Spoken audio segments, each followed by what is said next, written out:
Hi, I'm Matt Richwine, Senior Engineer with GE's Energy Consulting business.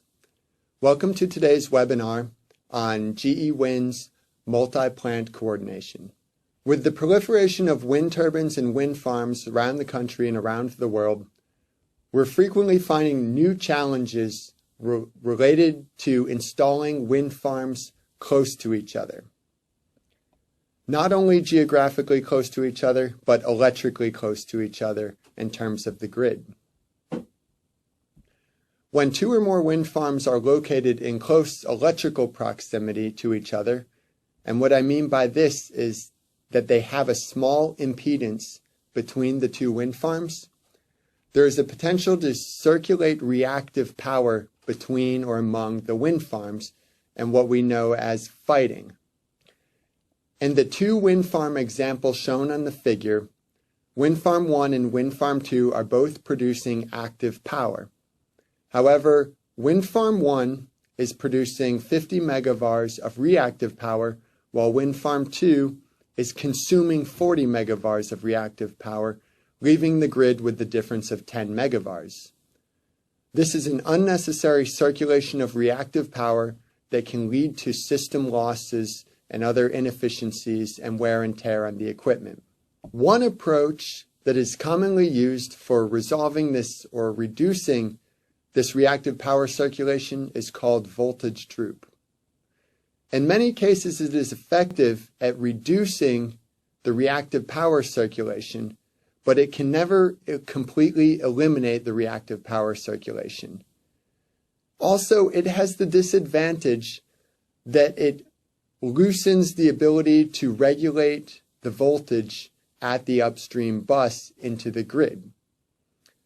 GE Wind has developed MultiPlant Coordination in an effort to better balance the reactive power among all of the wind farms while simultaneously maintaining a tight voltage regulation at the upstream bus. The MultiPlant Coordination function, or MPC function, is shown on the example in green.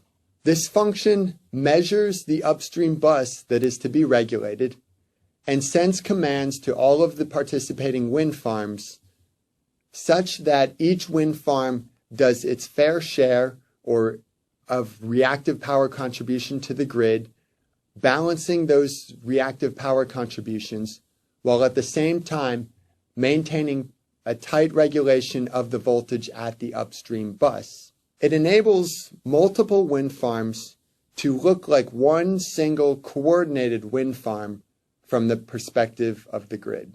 This has other benefits to the system in addition to reducing losses and potential heating of the equipment. As shown in this PV curve, with active power on the x-axis and voltage on the y-axis, in a typical system, as you transmit more active power, voltage on the buses in the grid tend to decline. It is very common that the voltage on the grid at all buses be maintained within some limits, typically plus or minus 5% voltage. In certain situations, the transmission network may allow the voltage to drop outside of the limits for a full active power transfer onto the grid. In these cases, the wind farm owners or the system operator may restrict the power production from the wind farms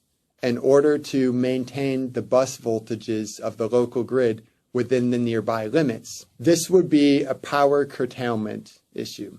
With MultiPlant Coordination, you'd be able to regulate the voltage at the bus into the grid much more tightly than you otherwise would using droop or with no coordination. This is shown in the green curve, where you're able to fix the grid bus voltage very close to its nominal operating point for the entire range of active power produced by the farm. This is shown by the difference between these vertical lines, where this first vertical line is the limit of power, of active power from the wind farms prior to MultiPlant Coordination, due to the voltage constraints in the grid. And with this second vertical line, with MPC enabled, now instead of following these purple curves that are decreasing with active power, you're following this green curve where you're maintaining voltage at its nominal value, even for the full rated output of the wind farm. This is one example of one advantage that the multi-plant coordination offers. Next, I'd like to show you a time domain simulation of two situations where on the left we see that 3 wind farms use voltage droop coordination to regulate voltage and coordinate reactive power. And on the right are plots showing the same traces where active multi-plant coordination is enabled. In this top frame, it's showing the voltage of each of the wind farms and of the regulated bus, which is shown in red. For both of these simulations, a capacitor bank is switched out and then back into service, providing an example stimulus for the system so that the controls can react and show the difference. On the left, with droop-only coordination, you can see that when the capacitor opens, the voltages at the wind farms and at the regulated bus drop and recover slightly, but to a value that is less than the initial voltage reference. At the same time, you see that the reactive power contribution from each of the wind farms is different and remains different throughout the simulation. In the same case with the same stimulus, but now with multi-plant coordination applied, you see that as the shunt capacitor bank is opened, the voltages still decrease, but then they recover to the nominal value of the voltage reference. You can also see that the reactive power is forced to match each other, or they are equalized and balanced so that every wind farm is producing its share of reactive power. Multi-plant coordination maintains this voltage regulation and this reactive power balancing in steady state. In the short term, for immediate stimuli on the grid, it still allows the voltage in the turbines to respond to the event, while in the steady state, balancing these for to minimize the losses and wear and tear on the equipment. To provide an overview of the MPC system, we're showing again 3 wind plants made up of multiple wind turbines, shown here in vertical columns. The multi-plant coordination requires a communications network among all of the different farms participating. This is shown here by the MPC Ethernet network that interconnects the plant level controller of each of the wind farms.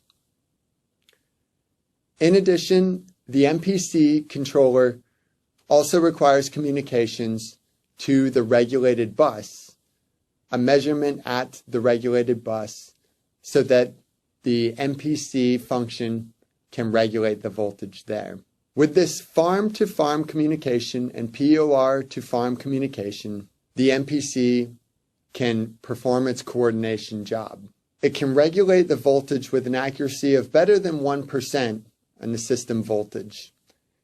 And it also offers a simplicity to the users that the utility can interface directly to the master multi-plant coordination controller instead of making adjustments to each of the wind plant controllers individually.